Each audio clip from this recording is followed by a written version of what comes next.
नमस्कार, mid cap मसाला में आपका स्वागत है। आपके साथ मैं हूं मानसी दवे और मेरे साथ है मेरे सहयोगी प्रशांत पांडे। एक दिन की मजबूती के बाद भारतीय बाजार में कह सकते हैं कि निफ्टी की वीकली एक्सपायरी के दिन सुस्ती का रुझान है। इस तरह की वॉलिटिलिटी एंटिसिपेटेड है, न सिर्फ बेंचमार्क्स लेकिन ब्रॉडर मार्केट्स में भी हम देख रहे हैं कमजोरी, या कह सकते हैं कि बाजार अपने आप को संभालने की जद्दोजहद में, लेकिन इस कोशिश में फिलहाल कामयाबी मिलती हुई नहीं दिख रही है। 26,150 के आसपास इस वक्त निफ्टी आप देख पाएंगे। बैंक निफ्टी में भी 59,300 के इर्द गिर्द किस तरह देखने को मिल रहे हैं।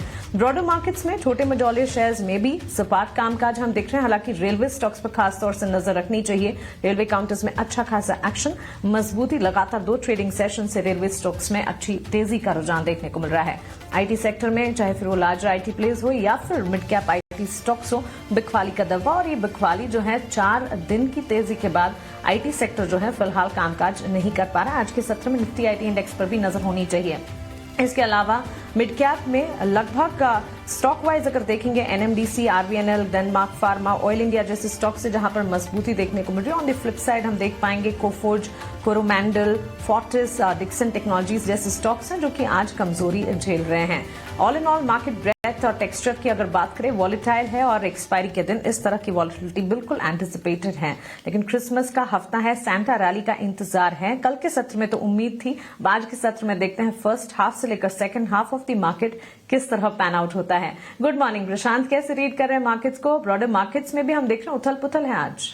बिल्कुल मानसी, और इस बाजार में कहीं ना कहीं यही लगता है कि आमतौर पर जब एक्सपायरी का दिन होता है तो इसी तरह के मोमेंटम नजर आते हैं। और अब तो हम ईयर एंड के कह सकते हैं कि एकदम बिल्कुल आखिरी चरण में है, तो आई एम श्योर कि लोग थोड़ी बहुत तो मुनाफा वसूली करेंगे ही अपने वैकेशन प्लान और बाकी चीज़ों को, और ये थोड़ी सी सुस्ती हमें लगता है कि कंटिन्यू होती हुई फर्स्ट वीक में भी नजर आएगी।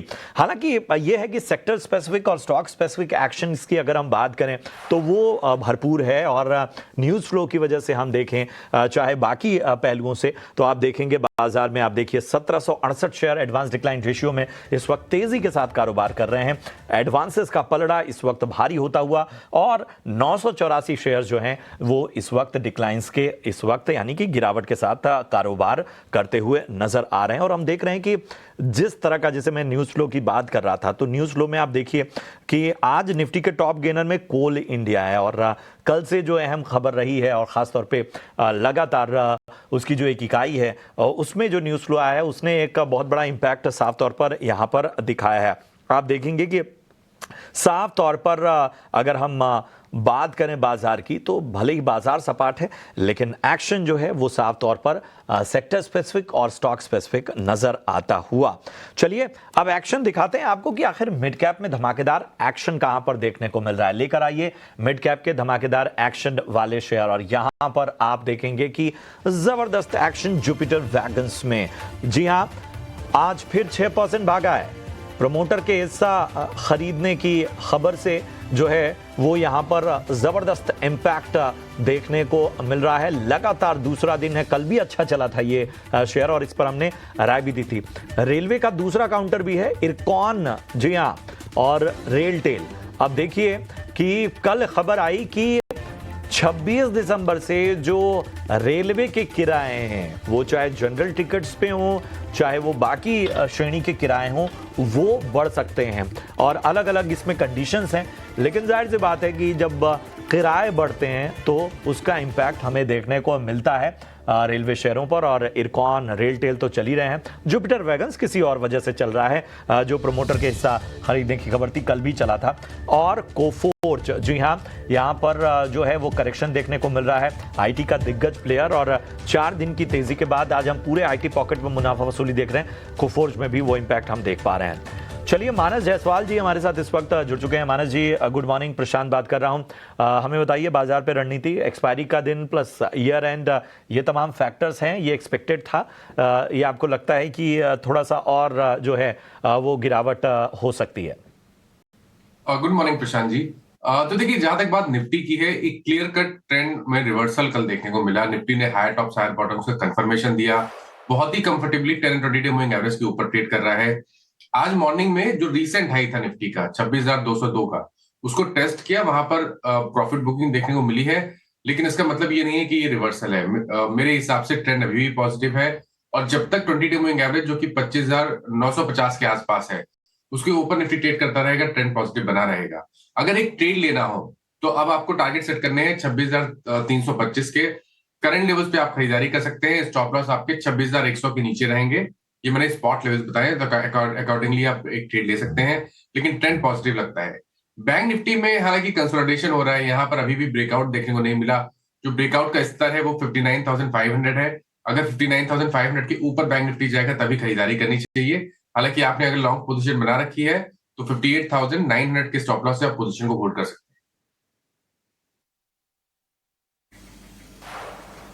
ओके तो चलिए निफ्टी में तो इस वक्त एंट्री अपॉर्चुनिटीज ढूंढने की भी राय मानस जायसवाल की तरफ से मिलती हुई दिख रही है। हालांकि बैंक निफ्टी में इस वक्त वेट एंड वॉच का नजरिया, अगर पोजीशन है तो स्टॉप लॉसेस के साथ उसे इंटैक्ट करने की राय फिलहाल मिलती हुई। सेक्टर वाइज बाजार के एक्शन को अगर समझने की कोशिश करेंगे, topping the charts metal sector में आज भी अच्छी खासी मजबूती है, उसमें भी script wise NMDC top performing है। इसके अलावा energy, FMCG, media, financial services, pharma, in this order हम देख रहे हैं अच्छी पॉजिटिविटी आज के सत्र में दिखा रहे हैं। On the flip side real estate, auto, mid select और आईटी सेक्टर है जहां से कमजोरी का रुझान है। मानस जी गुड मॉर्निंग, मानसी बात कर रही हूं, आपकी तरफ से स्टॉक वाइज फिर ट्रेडिंग आइडियाज क्या होंगे? गुड मॉर्निंग मानसी जी। तो देखिए, जो ट्रेड लेने हैं वो दो लॉन्ग साइड ट्रेड लेने हैं। पहला तो कोल इंडिया पे खरीदारी करने की राय रहेगी। काफी समय के बाद हमने यहाँ पर स्ट्रेंथ देखी है। आज स्टॉक ने अपनी 200 मूविंग एवरेज को वॉल्यूम्स के साथ ब्रेक किया है। आई थिंक ये रैली कंटिन्यू हो सकती है, तो 410 रुपए के टारगेट के लिए कोल इंडिया में खरीदारी करने की राय रहेगी। आपके जो स्टॉप लॉसेस हैं वो 392 के नीचे रहेंगे। जो दूसरा स्टॉक है वो है गोदरेज सीपी का। अगर आप देखें तो यहाँ पर हमने कुछ कंसोलिडेशन देखा था। ये कंसोलिडेशन 200 मूविंग एवरेज के ऊपर हो रहा था। आज हमें एक फ्लैग पैटर्न का ब्रेकआउट देखने को मिला है, तो यहाँ पर भी खरीदारी करने की राय रहेगी। 1189 के स्टॉप लॉस से खरीदारी करेंगे। 1220 तक के टारगेट्स पॉसिबल है।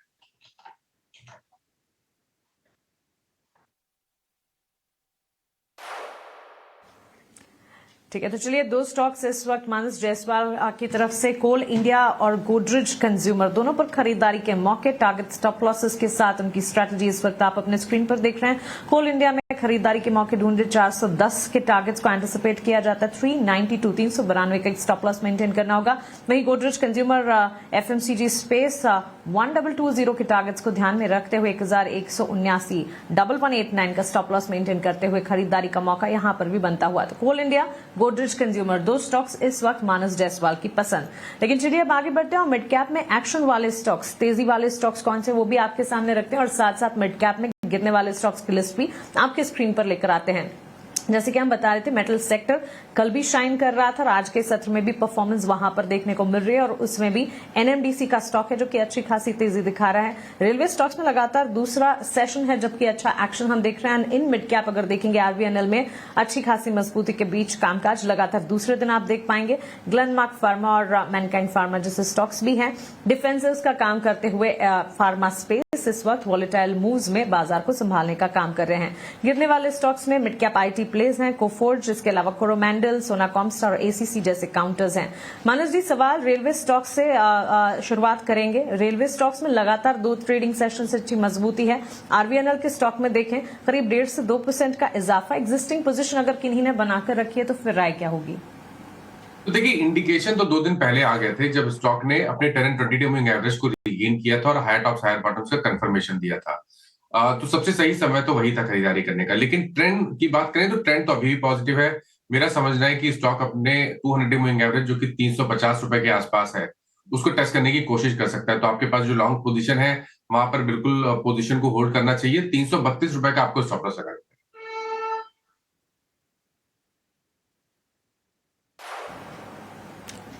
ठीक है तो चलिए ये राय, एक स्टॉप लॉस मेंटेन करते हुए पोजीशन को इंटैक्ट रखा जा सकता है। आरवीएनएल पर ये राय। इसके अलावा मेटल स्टॉक्स में एनएमडीसी पर लगातार बातचीत हो भी रही है और मानस जी हो भी क्यों ना, करीब 3.5% के गेन्स यहां पर। मिड कैप में भी टॉप परफॉर्मिंग मेटल स्टॉक्स में अच्छी तेजी और इसमें एनएमडीसी का स्टॉक जो है वो काफी आउट परफॉर्म करता हुआ दिख रहा है। कैसे देख रहे हैं? नॉट जस्ट एनएमडीसी, इसके अलावा भी इसके तरह मेटल स्पेस में अगर कोई राय है तो बताइएगा जरूर। तो देखिए, प्रेफरेंस तो एनएमडीसी ही है। डॉट डिस्क्लोजर है कि इस पे हमने अपने क्लाइंट्स को भी रिकमेंडेशन दिया हुआ है।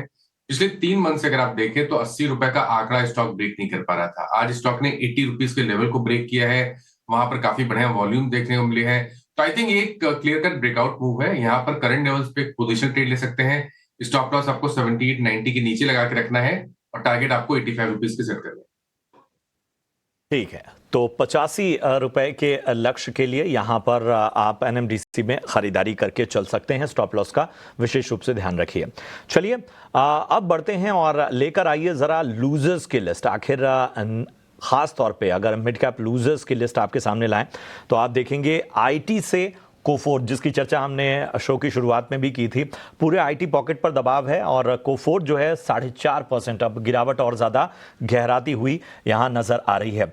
कोरोमंडल इंटरनेशनल लगभग 2% का प्रेशर कोरोमंडल इंटरनेशनल में हम इस वक्त देख रहे हैं। सोना बीएलडब्ल्यू की बात करें तो यहां लगभग 1.5% से ज्यादा की जो है वो गिरावट देखने को मिल रही है और एसीसी यहां पर भी लगभग 1% का करेक्शन हमें देखने को मिल रहा है।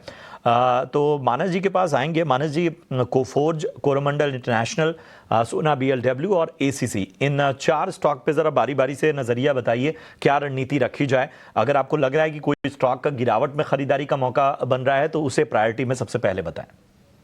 तो देखिए, वो स्टॉक है कोरोमंडल का। अगर आप कोरोमंडल में देखें तो 2 दिन पहले हमने स्टॉक में एक ब्रेकआउट देखा था, कल कंसोलिडेशन देखा था, आज प्रॉफिट बुकिंग देखने को मिल रही है। लेकिन जब तक ये 2300 रुपए के ऊपर ट्रेड करता रहेगा तब तक गिरावट पे ही अपॉर्चुनिटी, बाइंग अपॉर्चुनिटी देता रहेगा। इसलिए यहाँ पर एक ट्रेड लिया जा सकता है। 2500 रुपए के टारगेट के लिए खरीदारी करें, 2300 रुपए का आपको स्टॉप लॉस लगाना है। आपने सोना कॉम्स की बात की, देखिए यहाँ पर भी 2 दिन पहले ब्रेकआउट देखने को मिला था, लेकिन आज जब वीकनेस देखने को मिली है तो स्टॉक ने वापस अपने 200 डे और 20 डे मूविंग एवरेज को ब्रेक कर दिया है। तो यहाँ पर खरीदारी ना करें, स्टॉप लॉस जरूर से लगा के रखें 579 का। तो सोना कॉमस्टार और कोरोमंडल इंटरनेशनल, यहां पर आपको रणनीति साफ तौर पर नजर आती हुई, साफ तौर पर हमारे एक्सपर्ट मानस जी ने आपको बता दिया और इस तरह से आप इसमें अपनी रणनीति आगे बढ़ा सकते हैं। बहरहाल कमाई के और भी मौके आपको मिलेंगे और इसके अलावा हम आपको ऑप्शन की रणनीति भी बताएंगे, लेकिन इस छोटे से ब्रेक के बाद।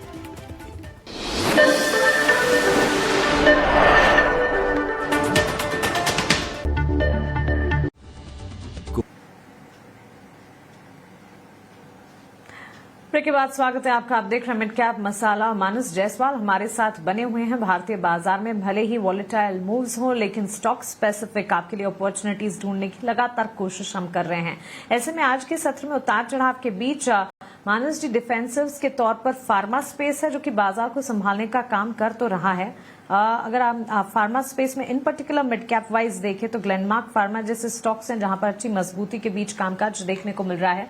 और फार्मा की जब हम बात करते हैं तो उसे सिर्फ और सिर्फ एक सेक्टर नहीं, सब सेक्टर्स में भी एड अप करना चाहिए। Pharma, health care, diagnostic, CDMO, इस स्पेस को कैसे देख रहे हैं आप? कोई एंट्री अपॉर्चुनिटी कहीं मिड कैप वाइज अगर बन रही है तो बताइए। यहाँ पर थोड़ा सिलेक्टिव होकर ट्रेड लेना है। अगर हम फार्मा इंडेक्स की बात कर लें तो फार्मा इंडेक्स काफी बढ़िया लगता है। शायद अगर 23,100 का जो एक लेवल है निफ्टी फार्मा इंडेक्स का, अगर वो ब्रेक करेगा तो उसके ऊपर 500 से 600 पॉइंट की तेजी इस इंडेक्स में और देखने को मिलेगी। अगर ट्रेड लेना हो तो 2 स्टॉक मेरी नजर में है। पहला तो ग्लेनमार्क, जहां पर आपने थोड़ी देर पहले ही बताया। यहाँ पर अगर आप देखें तो कल ही हमने एक ब्रेकआउट देखा था, लेकिन आज के पैटर्न को देख के लग रहा है कि 2125 की तरफ स्टॉक जाने की कोशिश कर सकता है। तो यहाँ पर खरीदारी करनी चाहिए 2044 के स्टॉप लॉस के साथ। और जो दूसरा स्टॉक है वो पीपीएल फार्मा का है। पिरामिल की मैं बात कर रहा हूँ। पिरामिल फार्मा में देखिए तो कल ही स्टॉक ने अपने 10 और 20 डे मूविंग एवरेज को रिगेन किया था। आज के पैटर्न को देख के लग रहा है कि एक मीनिंगफुल बाउंस बैक के लिए स्टॉक तैयार है। तो इसमें भी खरीदारी करने की राय रहेगी। 175 के स्टॉप लॉस से एक पोजिशनल ट्रेड ले सकते हैं। आपके जो टारगेट है वो 188 के आसपास करें। तो पोजिशनल ट्रेड पीरामल फार्मा पे, और यहां पर आपको 188 तक के लक्ष्य नजर आ सकते हैं मानस जी की राय में। बढ़ते हैं आगे और अब आपके लिए लेकर आते हैं ऑप्शंस के चैंपियन।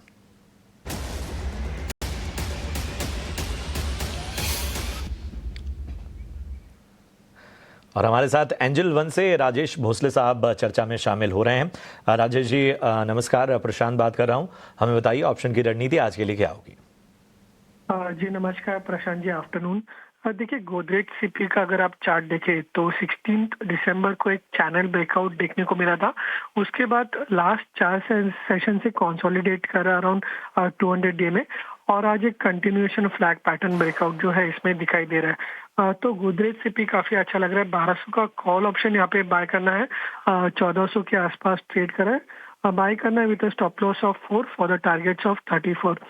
इसका जो लॉट साइज है 500 का है, तो जो मैक्सिमम रिस्क एज पर ट्रेड सेटअप है वो है 5000 का, एंड जो टारगेट हम एक्सपेक्ट करें वो होंगे 10,000 के।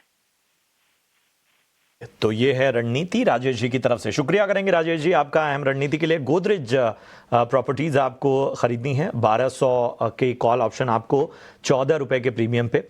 यहाँ पर लक्ष्य 34 का और स्टॉप लॉस 4 का, अधिकतम मुनाफा 10,000 तक का, नुकसान 5,000 तक का हो सकता है। इसके साथ ही आपको बता दें कि सेबी का स्टैंडर्ड रिस्क डिस्क्लोजर क्या कहता है, बोलता आता है कि फ्यूचर और ऑप्शन ट्रेडिंग में 10 में से 9 लोगों को, 90% लोगों को नुकसान होता है। नुकसान का दायरा भी बड़ा, इसलिए अपने वित्तीय सलाहकार की मदद लें और आपकी पक्की तैयारी हो तो ही ट्रेडिंग को इनिशिएट करें। चलिए, इन सब के बीच में लगातार हम फोकस कर रहे हैं मिड कैप शेयरों पर और जरा एक्शन देखते हैं कि और कहां कहां पर नजर आ रहा है। साफ तौर पर हम देख रहे हैं कि आज जो है श्रीराम फाइनेंस को एक बार फिर से अपने रडार पर लेकर आएंगे। जिस तरह की डेवलपमेंट सामने आई है श्रीराम फाइनेंस में, उसने इसको एक हॉट केक बना दिया है। जी हाँ, श्रीराम फाइनेंस आज भी देखिए यहाँ पर लगभग 1.25% तक की तेजी हमें देखने को मिल रही है। इन सब के बीच में अगर हम देखें तो ब्रोकरेजेस भी बुलिश हैं और लक्ष्य बड़े हैं। जाहिर सी बात है कि इन सब को देखते हुए अगर हम देखें तो इस वक्त श्रीराम फाइनेंस में क्या जो ज़बरदस्त तेज़ी आई है पिछले 2 दिनों में, वो क्या और आगे कैरी हो सकती है, मानस जी ज़्यादा बेहतर बता पाएंगे। मानस जी, ब्रोकरेजेस बुलिश हैं, जो एक तरह का करार हुआ है वो भी अपने आप में बड़ा है, और मैनेजमेंट के साथ हमने बातचीत भी दिखाई थी, उनके आगे के प्लान्स और बाकी चीज़ों को लेकर वो कितने ऑप्टिमिस्ट हैं। ये सारे फैक्टर्स क्या श्रीराम फाइनेंस में एक बड़ी रैली की तरफ इशारा कर रहे हैं? देखिए, बड़ी रैली तो ऑलरेडी आ चुकी है। पिछले 3 मंथ में देखें तो 600 रुपए से 950 रुपए तक स्टॉक निकला है। इंडिकेशन मिले थे 2 मंथ पहले जब स्टॉक ने 725 रुपए के लेवल को ब्रेक कर दिया था। उसके टारगेट 900-925 के आसपास के आते थे, वो ऑलरेडी अचीव हो चुके हैं, उसके ऊपर जा चुका है स्टॉक। मेरा समझना है कि फ्रेश खरीदारी पोजिशनल बेसिस पर, ट्रेडिंग के मौके देखिए मिलते रहेंगे, लेकिन अगर आप पोजिशनली बात करें तो फ्रेश खरीदारी इस लेवल पे नहीं करेंगे। कोई डिप मिल जाए, 900 रुपए के आसपास आ जाए या 880 के आसपास आ जाए, तो वहां पर खरीदारी करेंगे। आपको स्टॉप लॉस उस केस में 840 रुपए के नीचे लगाना है, और टारगेट आपको, अगर जो नेक्स्ट टारगेट होंगे वो 1050 तक के होंगे, लेकिन करंट लेवल्स पे नहीं, डिप पे खरीदारी करें। बिल्कुल, पिछले 3 महीने के रिटर्न श्रीराम फाइनेंस के अभी हम स्क्रीन पर फ्लैश कर रहे थे, जो आप देख रहे थे, जबरदस्त ऑलमोस्ट 50% के ऊपर के रिटर्न्स महज 3 महीने में श्रीराम फाइनेंस ने दिखाए हैं। और पोजीशंस हैं उसे इंटैक्ट रखना है। नई पोजीशन के लिए 880 के लेवल्स पर एंट्री अपॉर्चुनिटी ढूंढी जा सकती है, क्योंकि काफी चल गया है स्टॉक, लेकिन अगर पोजीशन बनाकर रखी है तो यहां से फर्दर अपसाइड भी एंटिसिपेटेड है। अच्छी मजबूती आज के सत्र में भी यहां पर देखने को मिल रही है। लेकिन चलिए आगे बढ़ते हैं और रुक करते हैं हमारे अगले सेगमेंट का, जिसका नाम है मिड कैप के महारथी।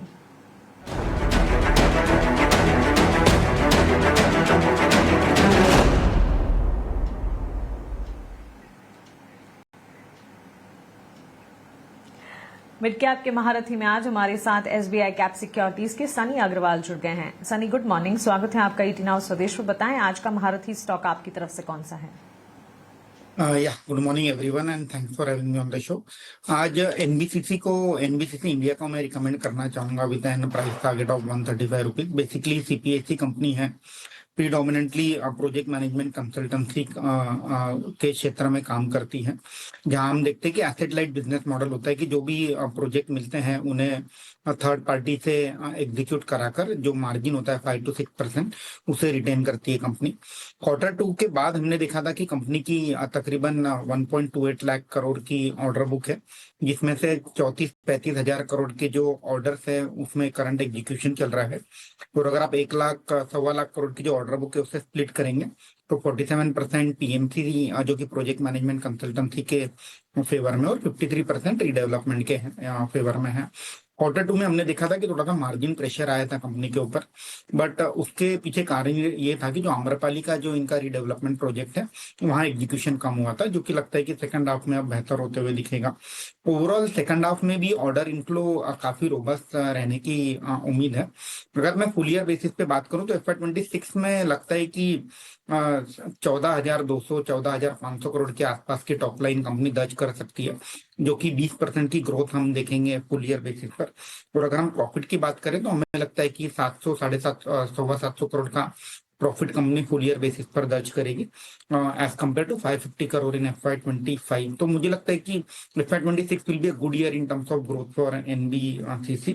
अगर हम वैल्यूएशन की बात करें तो 43 के प्राइस टू अर्निंग मल्टीपल पर ट्रेड हो रही है NBCC, और ROE काफी रोबस्ट रहते हैं ये कंपनी में 25-26% के, क्योंकि काफी एसेट लाइट बिजनेस मॉडल है। तो मीडियम टू लॉन्ग टर्म के लिहाज से पोर्टफोलियो में ऐड किया जा सकता है।